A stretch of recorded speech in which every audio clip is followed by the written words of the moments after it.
A vingança do Salvador. Capítulo 1. Nos dias do imperador Tibério César, sendo Herodes tetrarca, sob o domínio de Pôncio Pilatos, Cristo foi entregue pelos judeus e declarado inocente por Tibério. Por aqueles dias, estava Tito de chefe de estado, sob as ordens de Tibério, na região de Ectânia, em uma cidade da Líbia chamada Burgdala. Sabe-se que Tito tinha uma chaga na parte direita do nariz, originada, disse, por um câncer, que tomava seu rosto desfeito até o olho. Capítulo 2. Naquele tempo saiu da Judéia um homem chamado Natan, filho de Naum. Este era um ismaelita que ia de região em região e de mar em mar, por todos os confins da terra. Natan vinha como enviado da Judéia ao imperador Tibério, sendo portador de um tratado que haviam feito com a cidade de Roma. Note-se que Tibério estava doente, cheio de úlceras, febres malignas e tinha 9 tipos de lepra. Capítulo 3. Natan tinha a intenção de dirigir-se a Roma, mas soprou o vento do norte e mudou sua rota, fazendo com que ele chegasse a um porto da Líbia. Tito, que viu a nave chegar, soube que vinha da Judéia. E todos encheram-se de admiração e concordaram que nunca haviam visto nenhuma embarcação chegar ali, em semelhantes condições. Capítulo 4. Então Tito fez com que o chefe da nave fosse chamado e perguntou-lhe quem era. Ele respondeu, eu sou Natan, filho de Naum, de origem ismaelita, e vivo na Judéia sob o domínio de Pôncio Pilatos. Agora sou enviado a Tibério, imperador romano, com o objetivo de colocar em suas mãos um tratado proposto pela Judéia. Mas um forte vento chegou-se sobre o mar, e eis-me aqui numa região para mim desconhecida. Capítulo 5. E Tito disse, se porventura fores capaz de encontrar algum medicamento, seja de misturas ou de ervas, que sirva para curar-me a ferida que, como vês, tenho no rosto, de maneira que eu possa sarar e recuperar minha antiga saúde, cobrir-te-ia de favores. Capítulo 6. Natan respondeu, Senhor, eu, de minha parte, não sei nem conheço coisas semelhantes a essas que me indicas. Não obstante, se estivesses estado há algum tempo em Jerusalém, ali terias encontrado um profeta eleito, cujo nome era Emanuel, pois ele há de salvar o povo dos seus pecados. Ele operou o seu primeiro milagre em Canaã da Galiléia, convertendo a água em vinho. E com sua palavra limpou os leprosos, fez o demônio fugir, ressuscitou 3 mortos. Libertou uma mulher surpreendida em adultério, condenada pelos judeus a ser lapidada. E a uma outra mulher chamada Verônica, que sofria de hemorragias desde os seus 11 anos e que se aproximou dele por trás, tocando a fímbria de suas vestes, curou-a também. E com 5 pães e 2 peixes saciou a 5.000 homens, sem contar mulheres e crianças, ficando 12 cestos de vinho de sobras. Todas estas e muitas outras aconteceram antes de sua paixão. Depois de sua ressurreição vimos-lo com o mesmo corpo que antes havia tido. Capítulo 7. Então Tito disse, como ressuscitou de entre os mortos, então ele esteve morto. Natan respondeu, sem dúvida alguma morreu, foi dependurado numa cruz e depois de morto dependurado dela. Esteve 3 dias no sepulcro, depois ressuscitou de entre os mortos e baixou aos infernos, onde libertou os patriarcas, profetas e a todo humano com descendência. Depois apareceu aos seus discípulos e partilhou a refeição com eles, e, finalmente, virão-no subir ao céu. De maneira que a verdade tudo quanto venho dizendo-lhes, eu mesmo vi com meus próprios olhos, bem como a casa inteira de Israel. Então Tito exclamou: Ai de ti, imperador Tibério, cheio de úlceras e cercado de lepra, por haveres cometido um tal escândalo durante o teu reinado. Por haveres promulgado algumas leis na Judéia, terra natal de nosso Senhor Jesus Cristo, as quais serviram para prender o rei e matar o governador dos povos, sem que o fizessem vir até nós para que limpasse de ti a lepra e a mim me curasse de minha doença. Porque se isto houvesse acontecido diante de meus olhos, com minhas próprias mãos teria dado a morte aos corpos daqueles judeus e os teria pendurado num pedaço de pau por terem acabado com o meu Senhor sem que meus olhos fossem dignos de ver o seu rosto. Capítulo 8. E, no mesmo instante em que pronunciou essas palavras, a ferida do rosto de Tito desapareceu, deixando sua carne e seu rosto novamente curados. E todos os doentes que ali estavam recuperaram a saúde naquele mesmo momento, e Tito, junto com todos eles, exclamou aos brados: Meu rei e meu Deus! Já que tu me curaste sem que jamais o houvesse visto, manda-me ir navegando sobre as águas até a terra onde nasceste para que eu te vingue dos teus inimigos. Ajuda-me, Senhor, para que eu possa eliminá-los e vingar a tua morte. Tu, Senhor, os entregarás em minhas mãos. Capítulo 9. Dizendo isto, mandou que o batizassem. Para o que chamaram Natã e ele disse-lhe: Como viste serem batizados aqueles que acreditavam em Cristo, vem e batiza-me em nome do Pai, e do Filho e do Espírito Santo, absolve-me. Pois creio firmemente em nosso Senhor Jesus Cristo com todo o meu coração e com toda a minha alma. Porque não há nenhum outro em nenhuma parte da terra que me tenha criado e que me tenha curado. E, dito isto, enviou legados a Vespasiano para avisá-lo que viesse o mais rapidamente possível com os indivíduos mais fortes dispostos para a guerra. Capítulo 10. Então Vespasiano tomou para si 5.000 homens,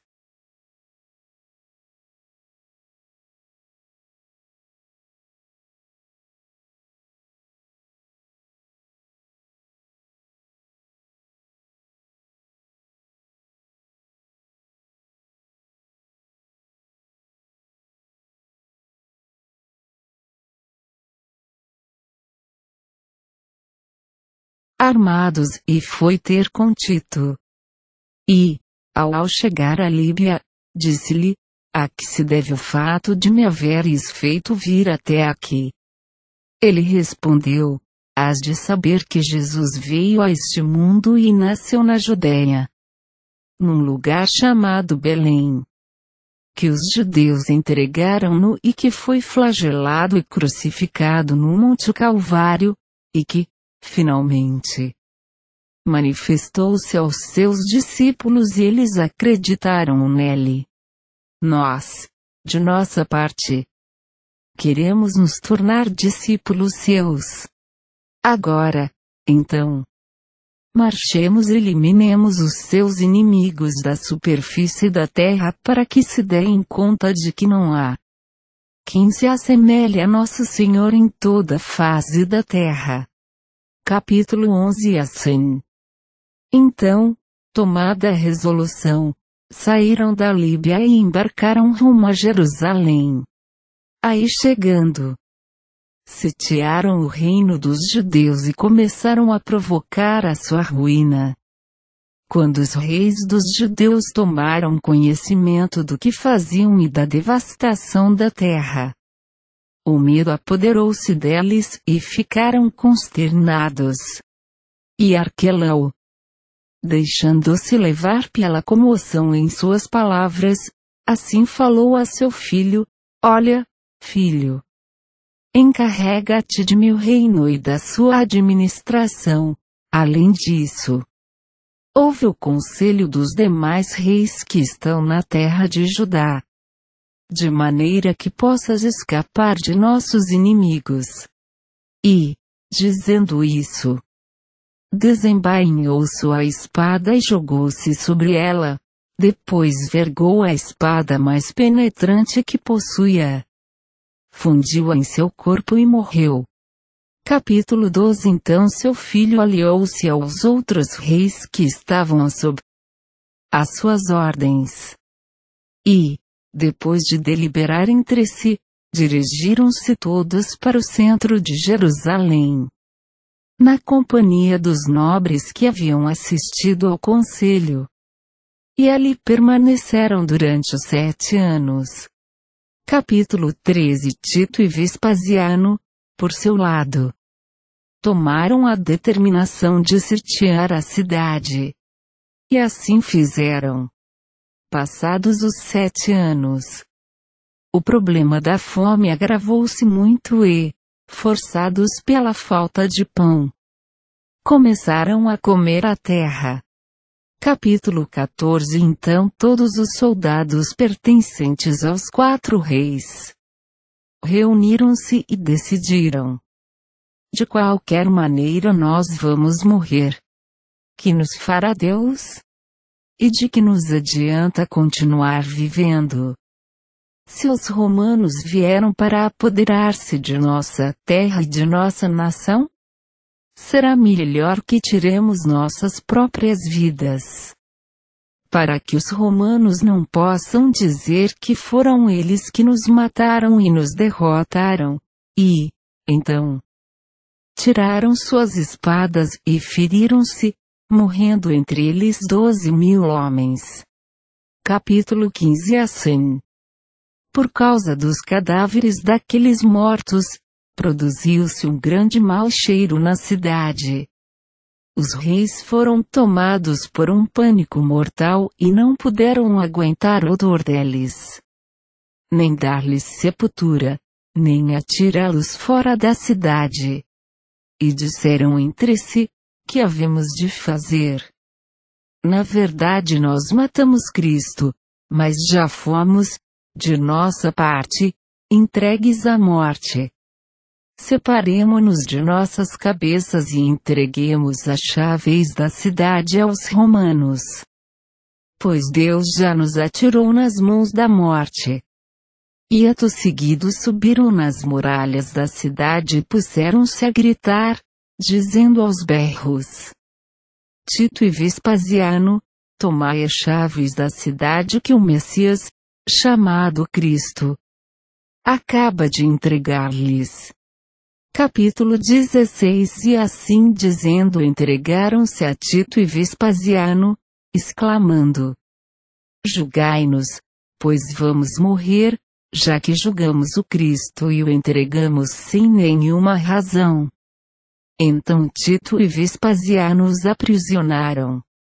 Depois lapidaram alguns e penduraram outros na cruz, com os pés para cima e a cabeça para baixo, e feriram-nos a golpes de lança. Mas outros puseram à venda e outros tantos repartiram entre si, em 4 partes, como eles haviam feito com as vestes do Senhor. E disseram: Eles venderam Cristo por 30 moedas de prata.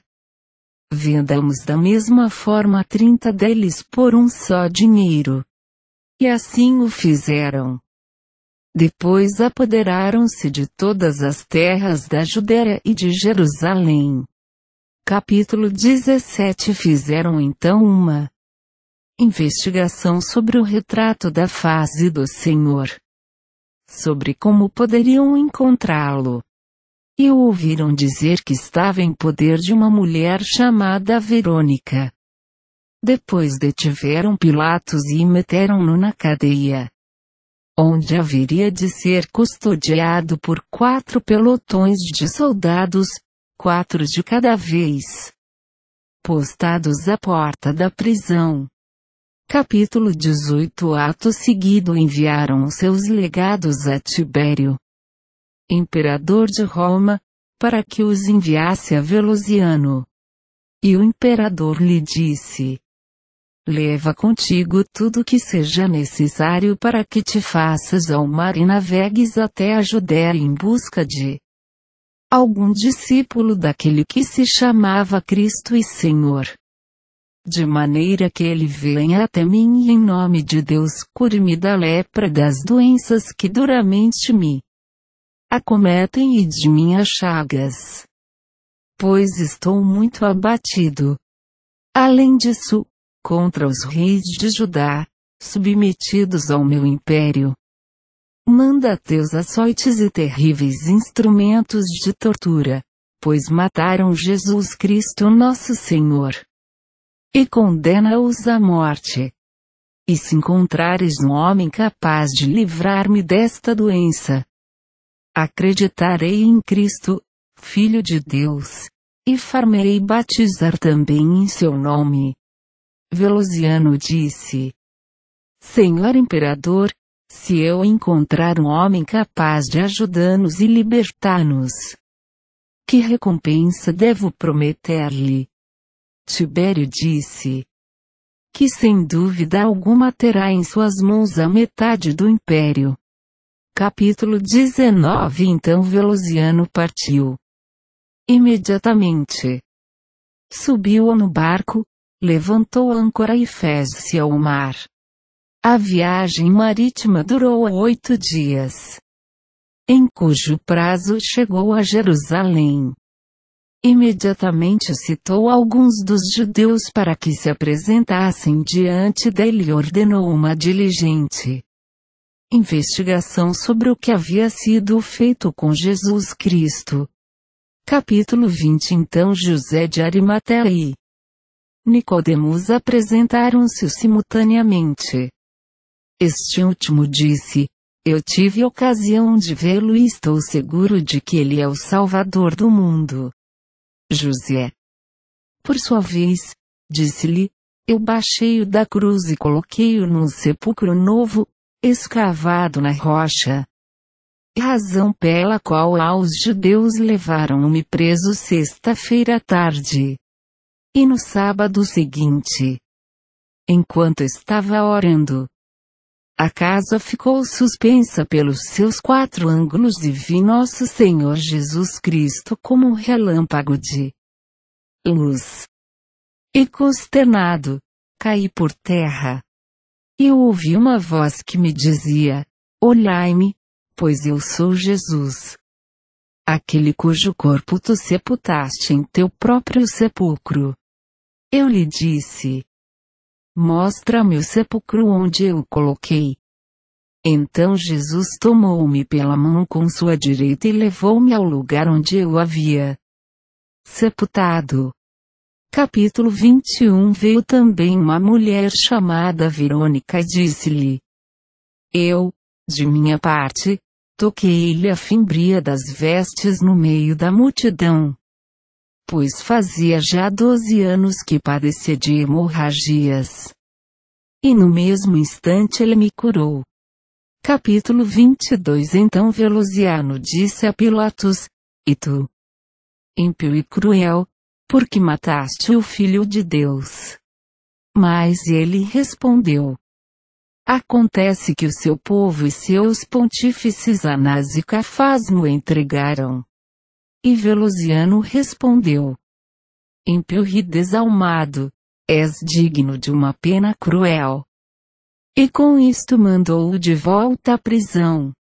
Capítulo 23. Finalmente, Velosiano pôs-se a procurar a pintura da face do Senhor. Disseram-lhe todos os presentes: certa mulher chamada Verônica tem uma face do Senhor em sua casa. Imediatamente ordenou que ela fosse levada diante dele e disse-lhe: tu tens em casa face do Senhor. Mas ele disse que não. Então Velosiano ordenou que a torturassem até que ela mostrasse a face do Senhor. Finalmente, sem outro remédio, ela disse: eu a tenho, meu Senhor.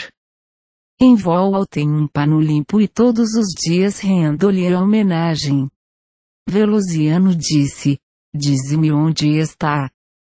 Ela então mostrou-lhe a face do Senhor. Velosiano, no momento em que a viu, prostrou-se por terra. Em seguida tomou-a em suas mãos com o coração aberto e uma límpida fé e envolveu-a num lenço de ouro. E assim mesmo colocou-a num estojo que selou com seu dedo. Depois formulou um juramento nos seguintes termos: vive o Senhor Deus e pela saúde de César. Nenhum homem sobre a superfície da terra haverá mais até que eu veja o rosto do meu Senhor. Tibério. Capítulo 24. Depois de haver dito estas palavras, os nobres mais proeminentes de Jerusalém pegaram Pilatos para levá-lo até o porto. Velosiano, por sua vez, pegou a face do Senhor com todos os seus discípulos e todos os seus tributos e no mesmo dia fizeram-se todos ao mar. Capítulo 25. Então Verônica deixou todos os seus bens por amor a Cristo e seguiu Velosiano. Este disse-lhe: mulher, que queres, que buscas? Ela respondeu: eu busco a face de nosso Senhor Jesus Cristo, que me iluminou, não por meus méritos, senão por sua santa piedade. Devolve-me a face de meu Senhor Jesus Cristo, pois estou morrendo por este piedoso anseio. E se não me devolveres, não a perderei de vista até ver onde irás pô-la, e saiba que eu, miserável como ninguém, servi-lo-ei todos os dias da minha vida. Pois estou persuadida de que meu Redentor em pessoa vive para sempre.